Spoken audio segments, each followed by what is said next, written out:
kobomba ye nakoki te kofanda kinyo nakoki te nazanga maloba ye mbotela bino nyonso pamo nazali na esengo mingi ya kokutana bino toujours boyebi ke nazala toujours na esengo ya kokutana bino mpona kokabola matali tata nzambe na espace na biso espace de surnaturel vraiment bino nyonso balandi ya le produit des amis de WTRC bisika nyonso oyo bozwami na bacontinent nyonso bozwami napesi bino mbote mpe natombeli bino boye kolamu na émission na biso ya lelo bongo ezali ngai wa bino Sarah Lombombe LS 90 la surnaturelle toujours l'espace eza espace ba surnaturel ezalaka rencontre ya ba surnaturel bongo tokomeka mpo kosolola komeka mpe kosala analyse par rapport ya ba miracle comme kosalema na mikolo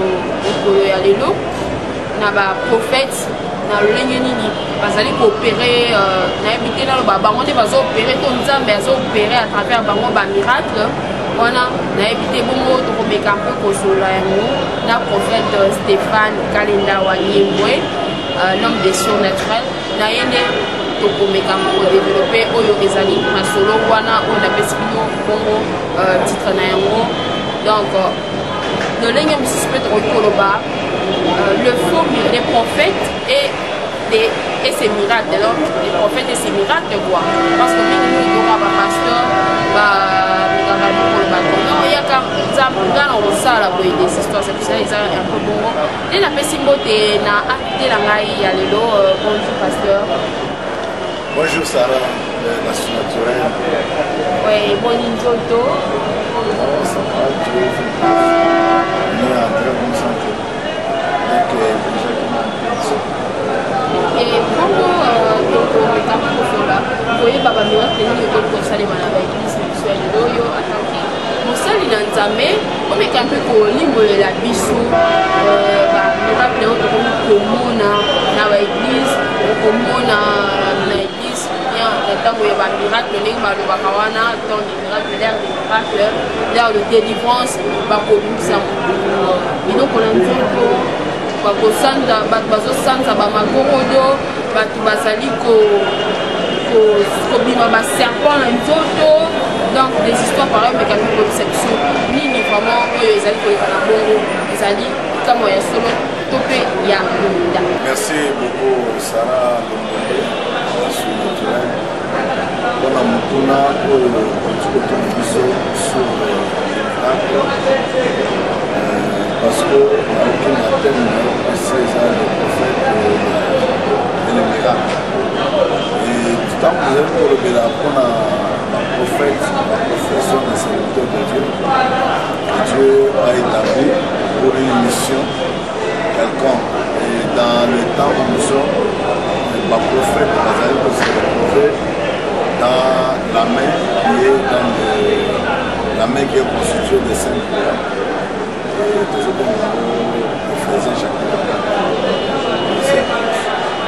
Parce que Christ s'est départagé dans 4 églises, dans 5 ministères, apôtres, évangélistes, prophètes, pasteurs. 5 ministères, on a demandé les amis pour unifier l'église. On dit l'église actuellement.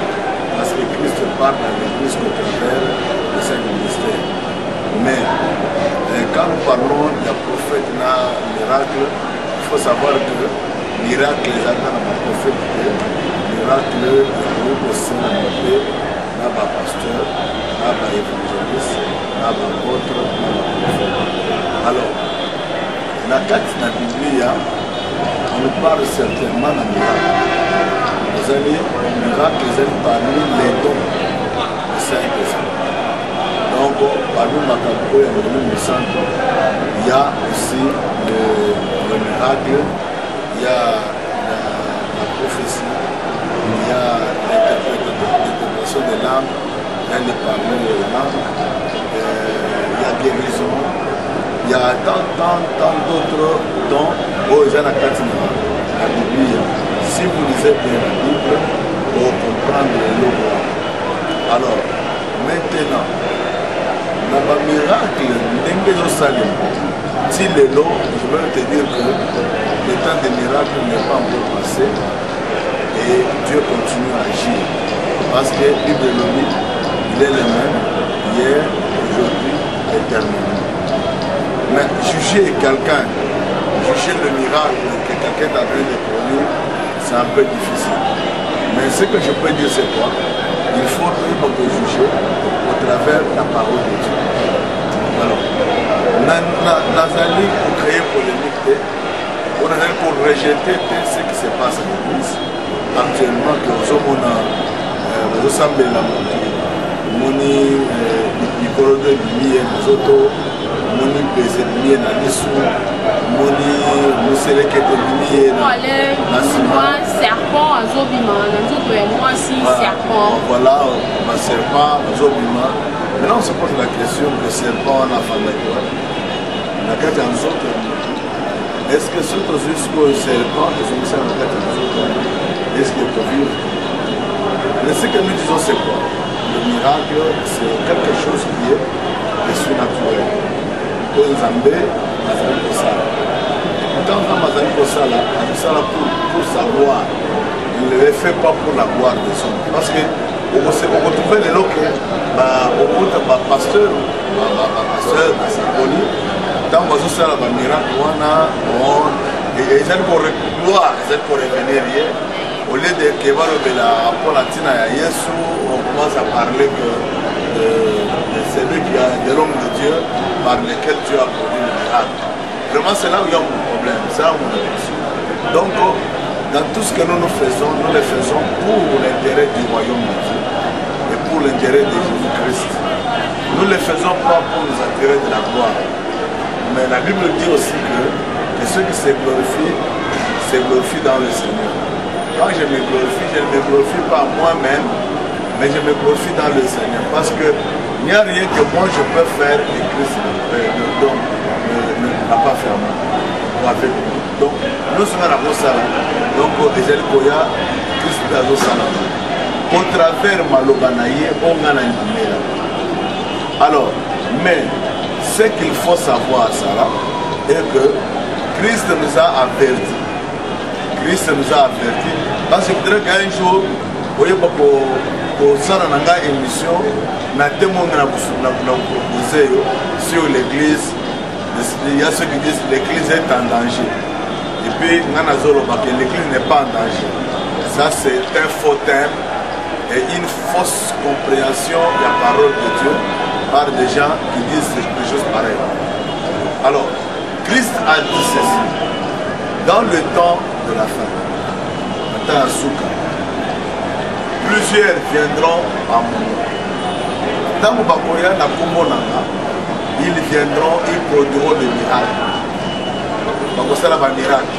C'est même une guérison. Et puis, miracle, en gros, c'est un miracle, par exemple, au moins que vous avez l'homme, il y a solo, il y a le il y a solo et salam. Mais Christ a l'homme, que Batouana Bazoya, Baoul Bazoya, Bazali, Batou Lukuta, des faux. Batouoyo, Bazali Kotam pour la carte, la Kobanga, le Balangaïté.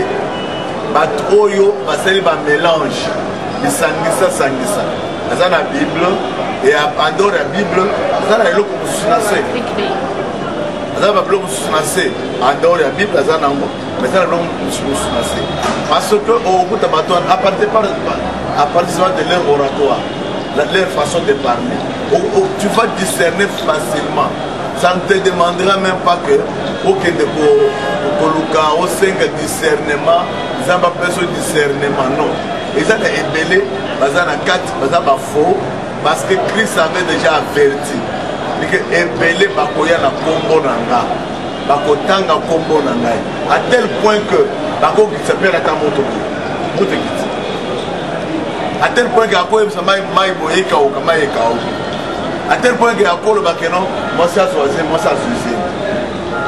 Mais baza ba vrai, baza ba faux. Mais il faut savoir que le miracle nous avons se produire, et là va se produire premièrement au nom du Seigneur Jésus-Christ. Le miracle commence par là, au nom du Seigneur Jésus-Christ. Et le miracle, c'est dans la parole de Dieu. Parce que c'est la parole de Dieu où ils allaient produire ma camonnioso où ils allaient commun. Parce que il y a mon début sur ton là. Celui qui a accepté Jésus, qui a accepté la parole de Dieu, alors c'est cet homme-là qui peut donc produire les vrais et les vrais miracles. Alors maintenant, aujourd'hui, par miracle, comme tout ça là, et Nazo Bisayo, n'a pas prophète dans son monde, on a belé, ça va miracle. Ce prophète a voyagé 5 jours, l'église de Kaou. L'église de Kaou. Parce que l'église est basée sur la parole de Dieu. L'église de Jésus-Christ est basée sur la parole de Dieu. Ils sont basés sur la véritable parole authentique. Mais ils sont basés sur les miracles, sur des guérisons, sur de ceci ou de cela. Parce que tout ça, l'enseignement aux alliés trop courant aujourd'hui, tout le monde parle que sur la délivrance.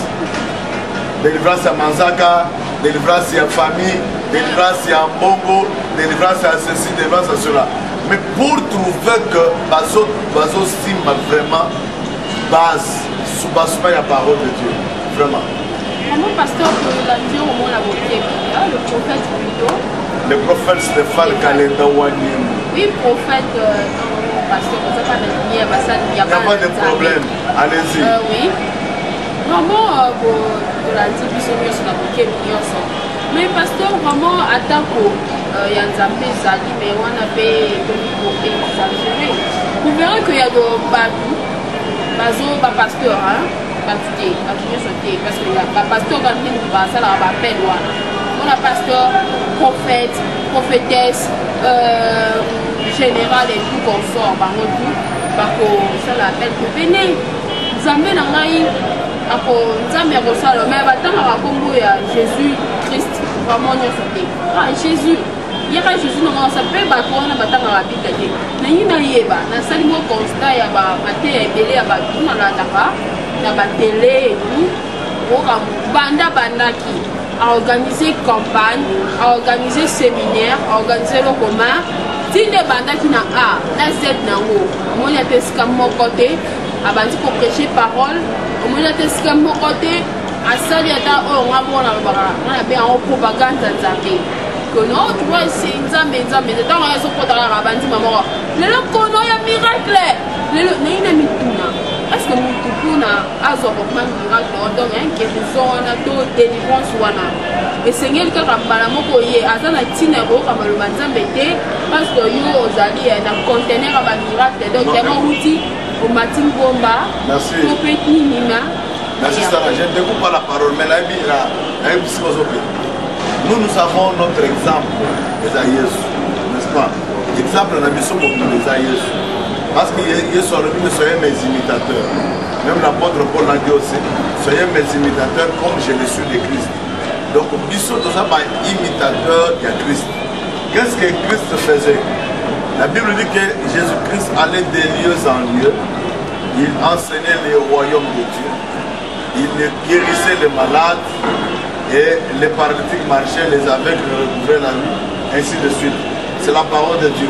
Donc Jésus-Christ, quand il allait, la première des choses, il enseignait la parole de Dieu.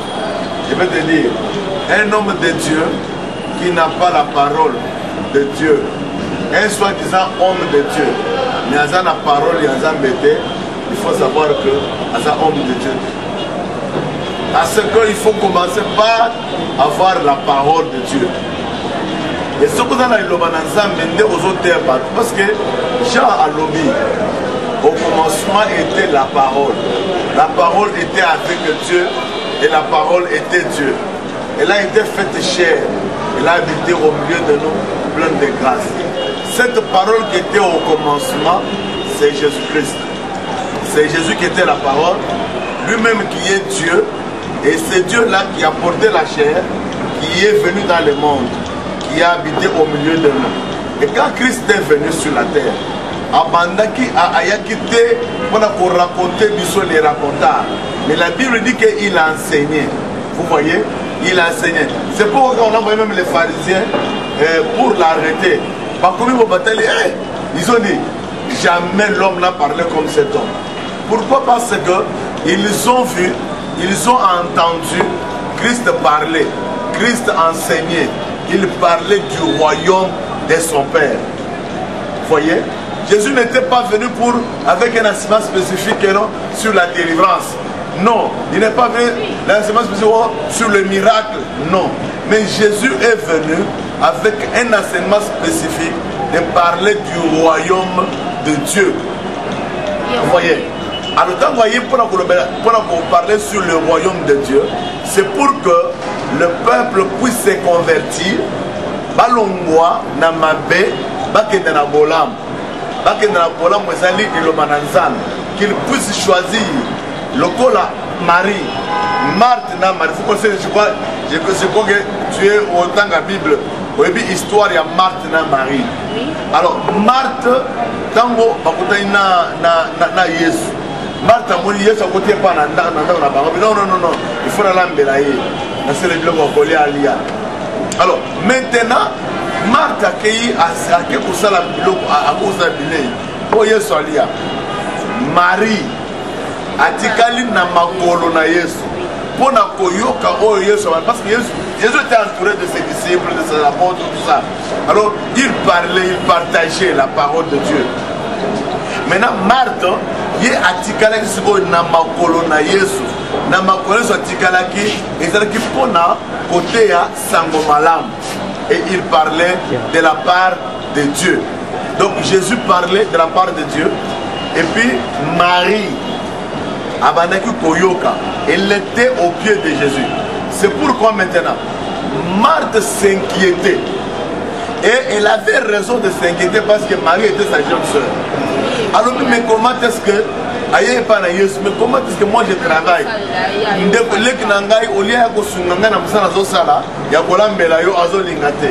Yesu a répondre,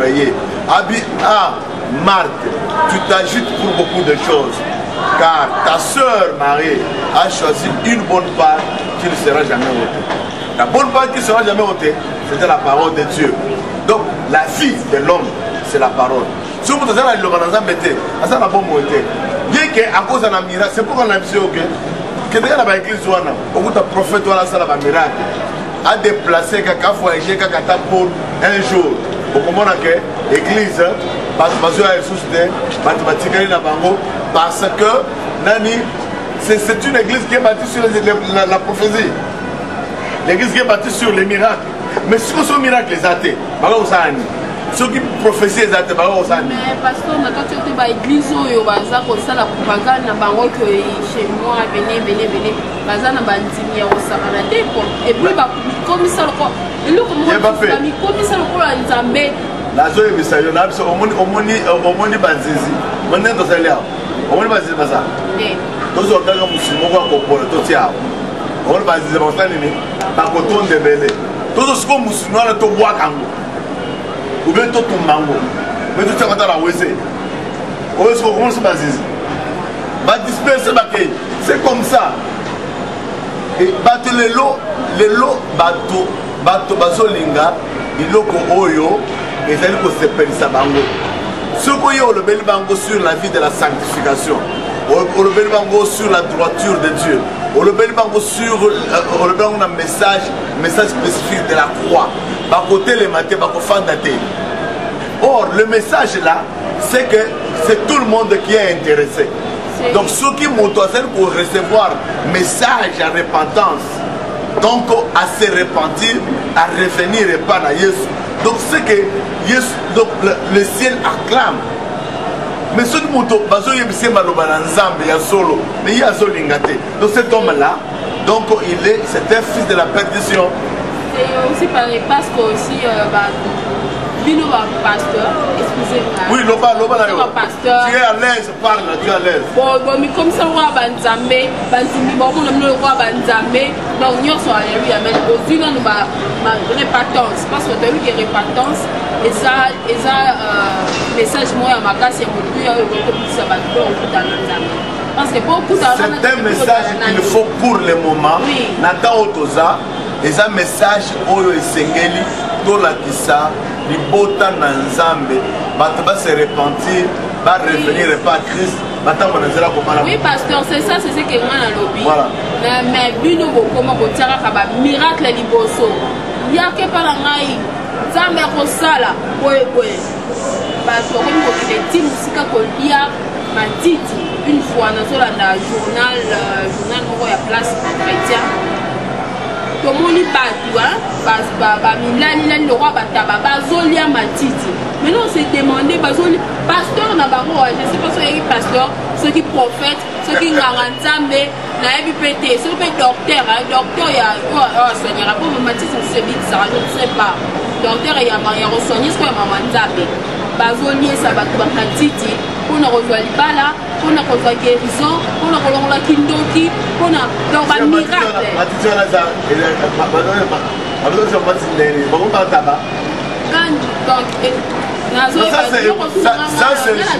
ça c'est jouer et pour ça c'est jouer avec moral et bateau. C'est jouer avec la personnalité des hommes. Au point de se mathématique, à combien de tabac? Non, laissez-moi te dire ma soeur. Dans Otosa, il faut te la mise. Tokeba. Tokeba. La Bible dit, ce n'est pas tous ceux-là qui m'appellent Seigneur, Seigneur, qui entreront dans les royaumes de mon Père, mais ceux-là qui font la volonté de celui qui m'a envoyé, dit Jésus-Christ. Et ça va te sauter. Je peux me faire un roi aujourd'hui dans le but que le roi ou les prophètes de tous les prophètes. Mais, ouais, mais c'est le prophète de tous les prophètes majeurs, comme vous le voulez. Mais, est-ce que nous avons une carte dans ce land? Est-ce que nous avons un prophète, pasteur, alors dit que tu fais des cas pour tout solo là. Oh, Ngaï, on appelle un prophète, la combo Jésus. Vous voyez, ça veut dire qu'il y a des gens, mais que Dieu n'a pas appelé, ils sont fabriqués eux-mêmes. Parce que à cause, par exemple, il y a un Zara, ou bien à cause du chômage, à cause de ceci ou cela, alors a créé l'eau qu'on a eu et l'eau qu'on n'a pas existé. Parce que l'église est différente. L'église est différente. Parce que je voulais commencer avec toi par là. Mais il faut déjà qu'on puisse comprendre qu'est-ce que c'est l'église. L'église n'est pas tout ce que vous êtes en train de voir là, Sarah. Non. Entrouper les gens, mettre les gens ensemble. Non. Chanter, avoir les instruments, construire une cathédrale. Non, c'est pas ça l'église. L'église c'est autre chose. L'église c'est un peuple préparé, un peuple mis à part. Enseigné. Mais ce que nous avons à un niveau, il y a enseignement exacté. Je vais te dire que quand tu as l'église, au moins belé. Au beaucoup de monde, ça c'est 10 ans dans l'église. Il n'a pas retenu deux versets bibliques dans sa tête. Oui, ça a un gros pasteur. Donc, beaucoup de monde dit, mais Azola t'a bijou à cher, mais il n'a pas la Bible. Attends, la Bible, il y a un téléphone. Mais voilà, parce que Bible va pasteur, il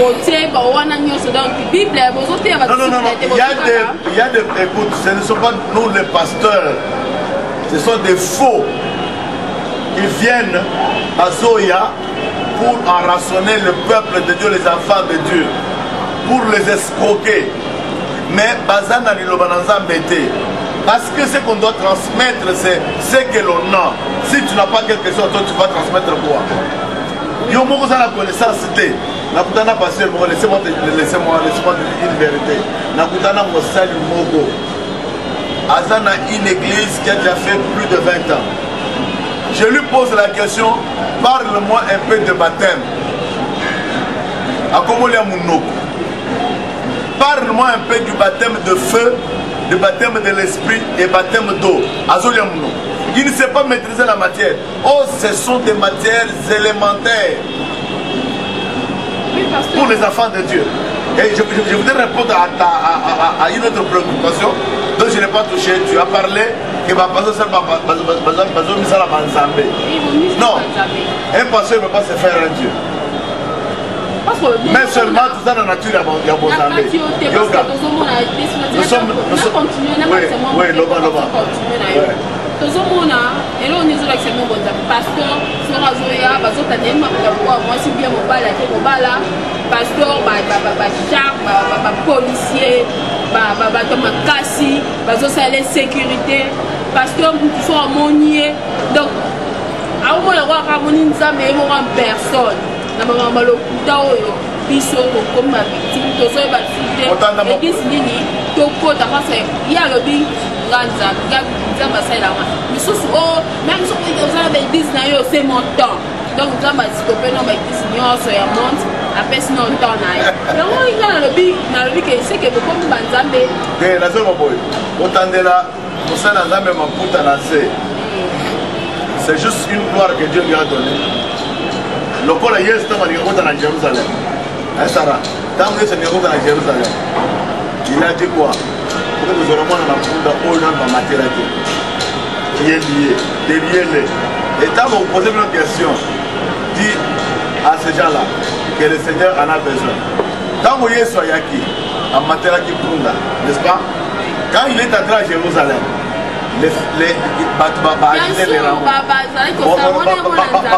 baboki balani bamaputa mais nazotuna yo ekutuna nanga eza boye oyo azalaki makolo enyataki maputa ezalaki ya mpunda ou bien ezalaki ya yesu ezalaki ya mpunda eza pour la gloire ya nani ya yesu oyo mataki lola mpunda voilà nous sommes le Kolo Punda, du Kolo Yanani, Yesu Amateli. Donc la gloire que nous avons, ce n'est pas notre gloire. Ce n'est pas notre gloire, c'est la gloire de Jésus. Tu vois, cette gloire de Bissoté, et la gloire de Yesu au Bissoté. Parce que nous sommes les porteurs de l'âge de l'alliance de Dieu. Mais lorsque la gloire est revenue, lorsque la gloire revient à Christ, cette gloire me revient aussi. Parce que moi je suis un fils de Dieu. Vous voyez, c'est pourquoi la Bible dit ceci. Nous sommes les petits dieux. Vous êtes aussi des dieux. C'est ce que la Bible dit. Bien sûr, bien non,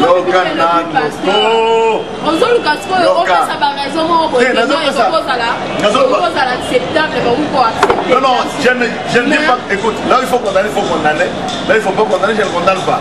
Écoute, tout ça, il dit, nous sommes des petits dieux. Nous sommes des dieux aussi. Yoga.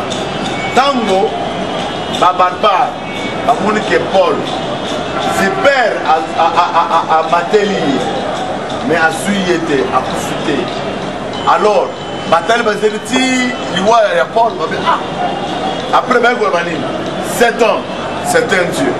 Pour Nani, c'est un Dieu, parce que la nature de Dieu était en Paul. Vous voyez? Alors, nous ne sommes pas des dieux, écoute ma soeur, nous ne sommes pas des dieux adorables. Mais nous sommes des petits dieux. Vous voyez? Mais je ne peux pas faire que les gens puissent m'adorer. Je ne peux pas faire que les gens puissent me vénérer. Non, je ne peux pas faire que les gens puissent se prosterner devant moi.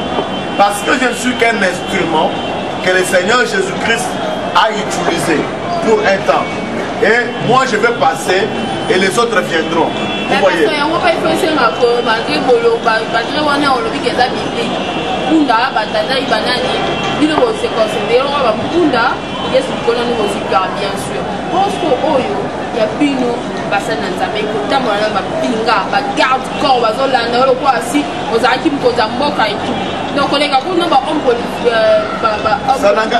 Bon, ça n'engage que chacun selon sa foi.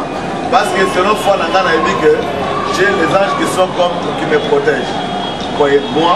Moi personnellement, je sais que Nazana va vous protéger.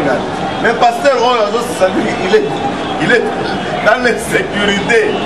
C'est que Jésus n'est pas en mesure même de les protéger. Il va chercher les policiers, il va chercher les gardes du corps. Maintenant, que tant qu'on compte dans l'église, il faut que Batouba a déployé ma garde partout là-bas, tout ça, pour protéger. Donc il n'est même pas sûr même de ne pas diminuer à sauter. Donc ça c'est déplorable pour moi. Moi je sais que Seigneur Jésus-Christ, la Bible dit que l'ange du Très-Haut campe autour de ceux qui les craignent et les épargne à tout danger. Kennedy, le président américain, qui était entouré de gardes du corps, on a tiré sur lui par un monsieur qui était loin et a calculé bien à Bomiller. Mais il avait des armes, n'est-ce pas? Je vais te donner un exemple ici. Et là où est pas la mission à Congo, la mission Mboka, Musée Laurent Désiré Kabila, à Bomaye, na kati na nani, na bureau na ye, pendant qu'il y avait des ceintures et des ceintures. Mais, hélas, nous les enfants de Dieu, nous avons celui qui nous protège et qui peut nous faire du bien, qui peut nous garder.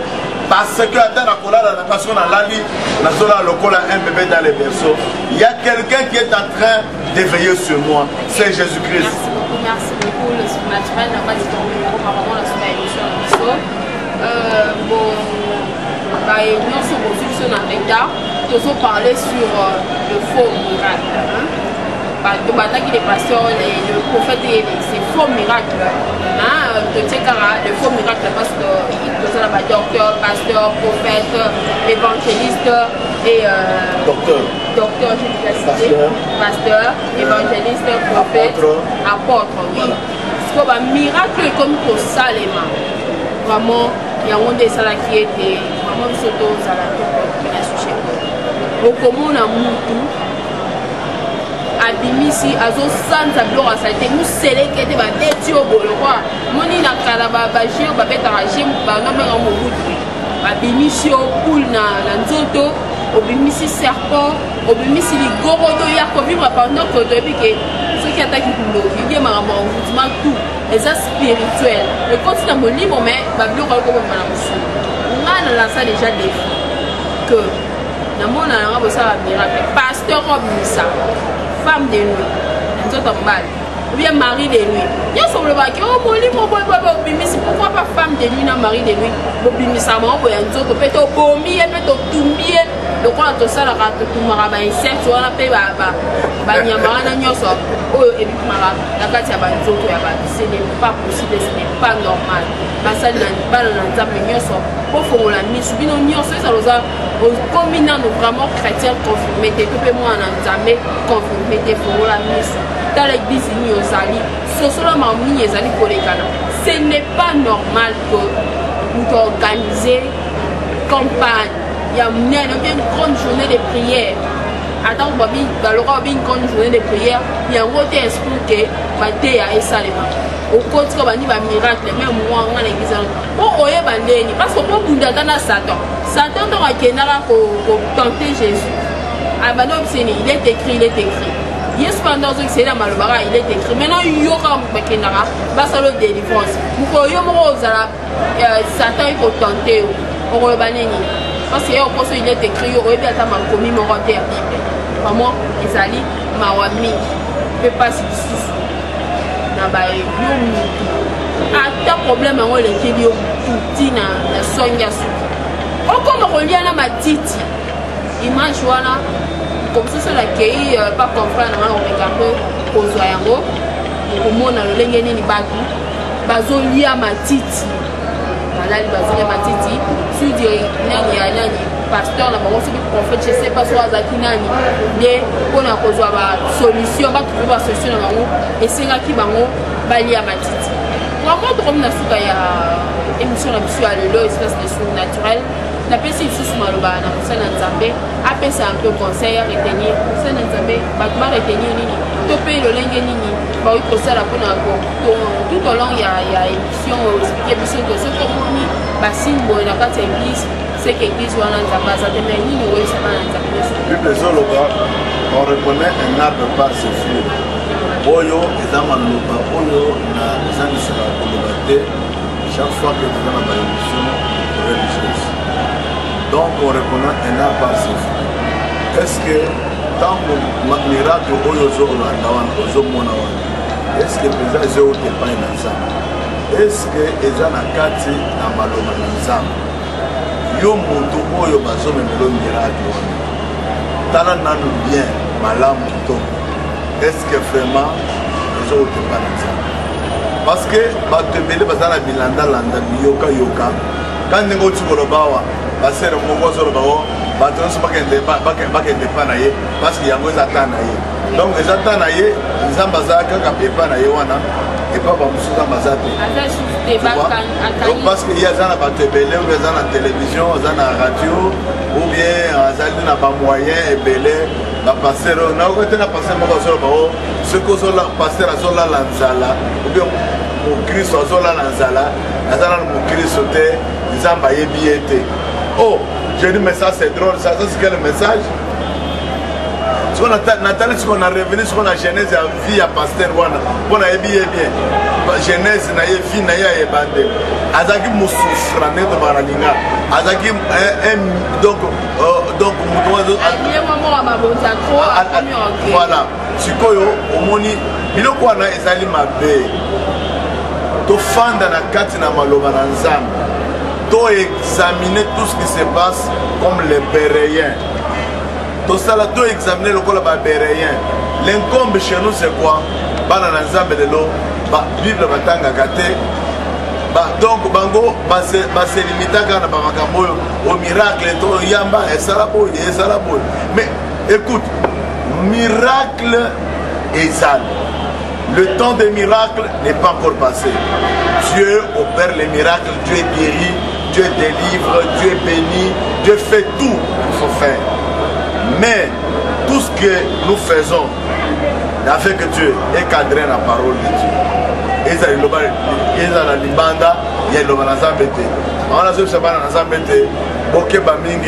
Nous sommes au temps de la fin. L'église de Jésus n'est pas en danger, mais ce sont les chrétiens qui sont en danger. Le peuple de Dieu est en danger. Danger parce que les faux prophètes se sont répandus partout. Mais si on a dit na bango, c'est vie à ma belle à Bosoto. Au concours de ma passé, bazo me la parfum, bazo langua, bazo que de bar, ma boîte de nuit, bazo que de ça n'importe quoi. Donc on sait que c'est ça. Au-delà aussi des divorcés. C'est divorce, tout ça. Mais il faut savoir que ce que vous tambola, na kobanga nzambe, salela nzambe na yo, fanda na kati na maloba na nzambe, et puis oko vivre gloire na nzambe na kati na bombo na yo. Yango nde maloba o muke nazaki na yango pona koyebisa bana na nzambe. La Bible dit que ce n'est pas tous ceux qui m'appellent Seigneur, Seigneur qui entreront dans les royaumes de mon Père, mais ceux-là qui font la volonté de celui qui m'a envoyé. Oui, merci beaucoup prophète. Vraiment, n'a pas dit aujourd'hui bonne note, ce fait malamu. Oya koyoka, le baron a maté à koyoka, ayoka.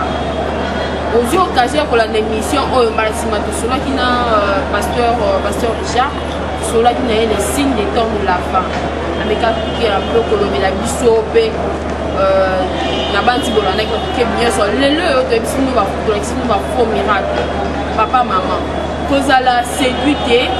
Pona oyoki ko pasteur na o yake para ngai so na kona mitiki ya ba mbongo yake para na pesa ba mabota la sala nta pesa ba mabota zanzabe lelo ko moko sunga ya lobako e moni ko pasteur wa tsama moko e ke sala to esa de même mon pasteur ils a foi na ngai et en plus de ça tango ozu baptême ba le bala tsongo eza na Matthieu pasteur eza na Marc Matthieu oyo balobaka oyo nyonso antimédical comme on continue ici. Matthieu 28. Oui, Matthieu 28. Azwi nguya ya kobengama. Nguya to ngolu ya kobengama mwana nzambe. Akoki ko poser maboko likolo ya ba malade. Donc mama maboko likolo ya ba malade. Et ba malade wana bakobika. Akoki kobengana. Donc akoki kutesa ya mbi akoki na ota mwa duti. Akobengana minute mabe bengo kene musika. Donc solution ya problème na yo. Tant que on rappelle Nzambe, on est venu et plus on battait à la Bible to Bible ou quoi, on battait à la Nzambe te ba yela mura ba délivrance, distraction papa maman. Donc il faut y ba ma commune Nzambe pour ba ko se défendre. Vraiment, to na suka vraiment ya suka, ya émission la sur lelo. Natonzi bino nyonso oyo bozwaki bakuya kolanda biso pe bino nyonso bodisposaki to na bino mpona kolanda biso. Natonzi bino botonzi mingi pe nasengi kimia na Nzambe ezala mabota na bino mpona mbala nsima bozanga lisusu te. Mais oyo nyonso bongo na motema te, c'est maintenant le moment.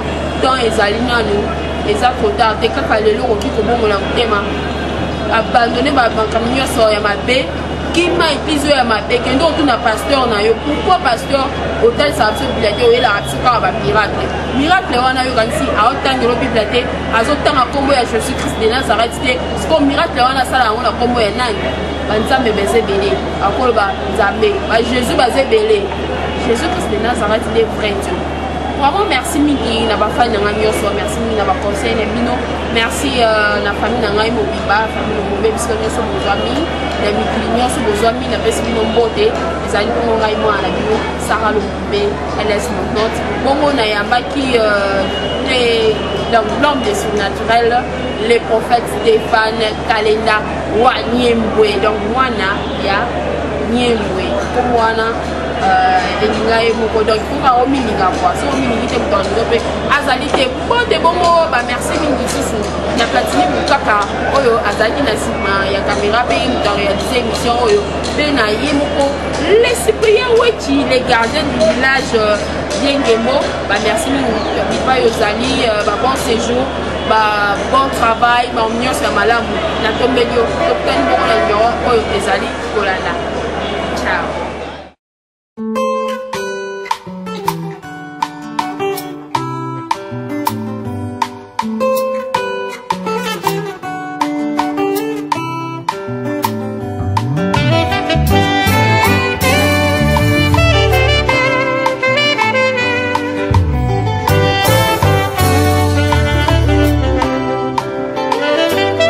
Nakoki te koboma ye, nakoki te kofanda kinyo, nakoki te nazanga maloba ye, nakoki te nakanga moko. Bona mwa Nzambe eleki bomoninga, nakoki te koboma